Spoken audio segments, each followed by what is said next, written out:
Most budgets fail within 30 days. Not because you're lazy, not because you lack discipline. They fail because the system itself is broken.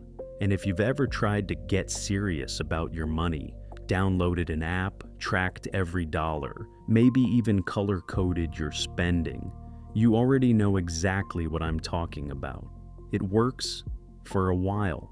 Then life happens. You miss a few days. You stop tracking. And just like that, you're back where you started.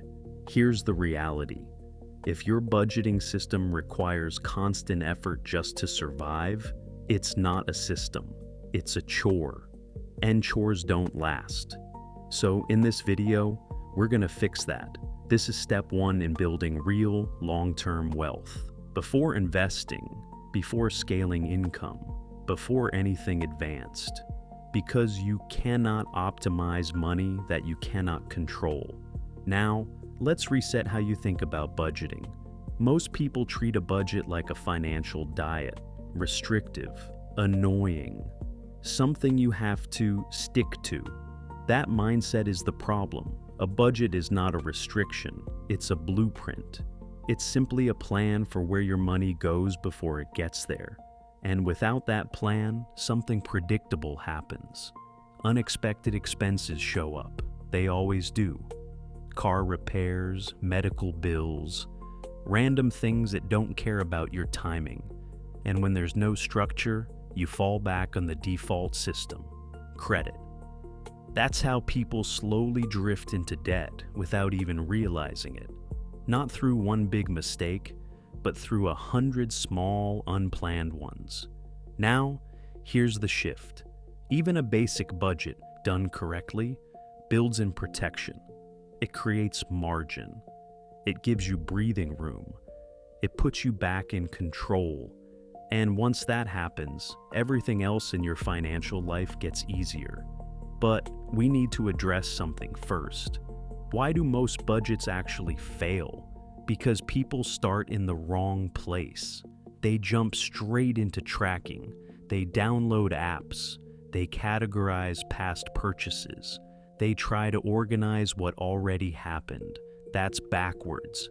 A budget doesn't start with numbers. It starts with clarity. What do you actually want your money to do? Do you want to get out of debt, build investments, create flexibility in your life? If you don't define that first, your budget will feel like punishment because you're cutting things with no clear reason why. Let me make this simple. If your goal is to build $50,000 in savings over the next few years, suddenly that decision to skip random spending isn't deprivation, it's alignment. Now, here's the second problem. Most people avoid the reality check. They don't want to look at where they actually are.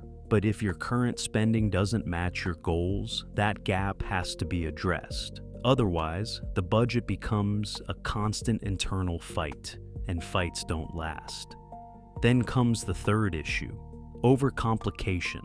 This is where people really lose. They try to track everything: coffee, dining out, groceries, subscriptions, entertainment, gas, miscellaneous, 40 categories. It feels productive, but what it actually creates is friction, and friction leads to burnout. So here's what we're gonna do instead.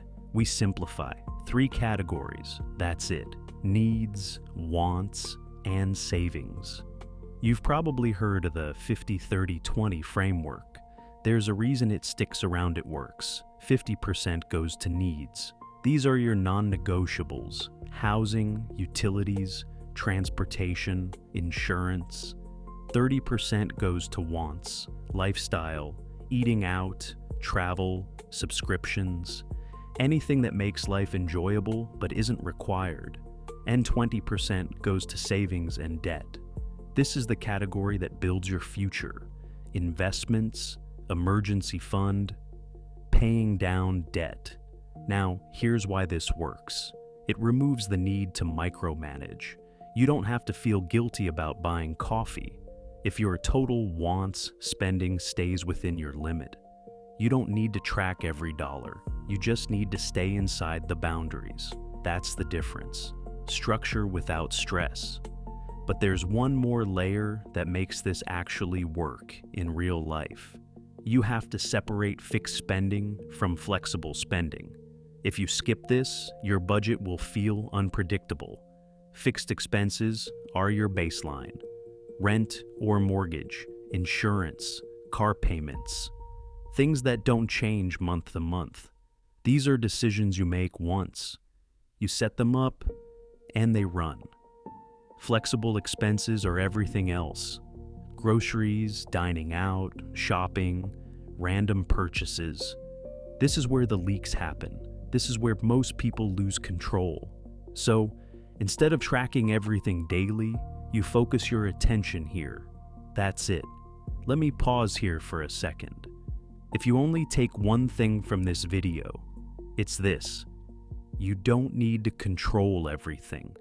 You only need to control the part that moves.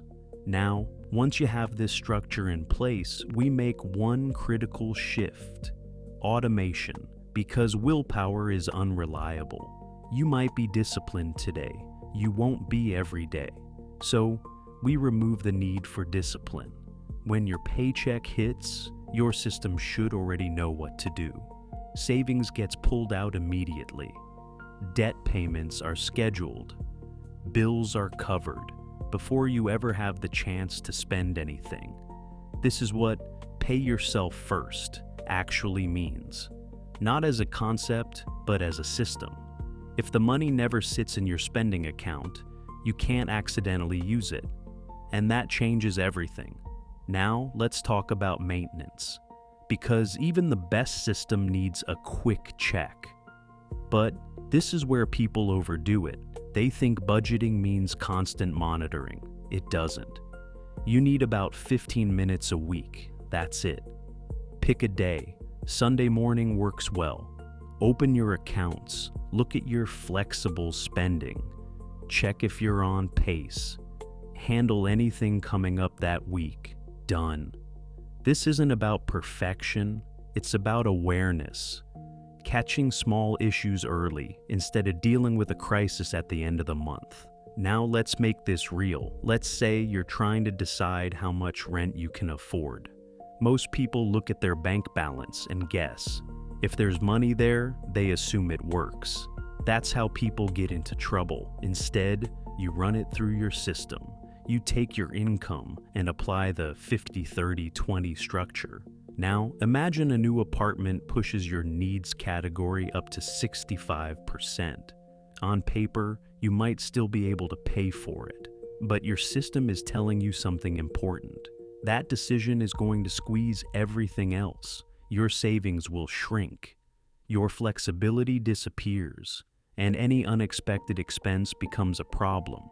So now the decision is clear, not emotional, not based on what you want in the moment, based on what your system can support long term.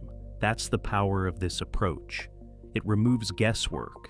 It replaces stress with clarity. So, let's bring this together. You define what you want. You get honest about where you are. You simplify into 3 categories. You separate fixed and flexible spending. You automate everything that matters. And you check in once a week. That's it. No complexity, no constant tracking, no burnout. Just a system that actually works. Now once you build this, something interesting happens. Your money starts behaving. Your bills are covered. Your savings grows. Your spending has boundaries. From a math perspective, you're done. But here's the part most people don't expect. Money isn't just math. You can have the perfect system in place and still make bad decisions. Late at night, long day, you're tired, you open your phone, start scrolling, and suddenly, you're buying something you didn't plan for. Not because your budget failed, because your brain took over. That's the next problem we need to solve. Now that your structure is in place, we're going to look at what actually drives your spending behavior, and more importantly, how to control it. In the next video, We're going to break down the psychology behind impulse spending and give you a practical, step-by-step plan to eliminate debt.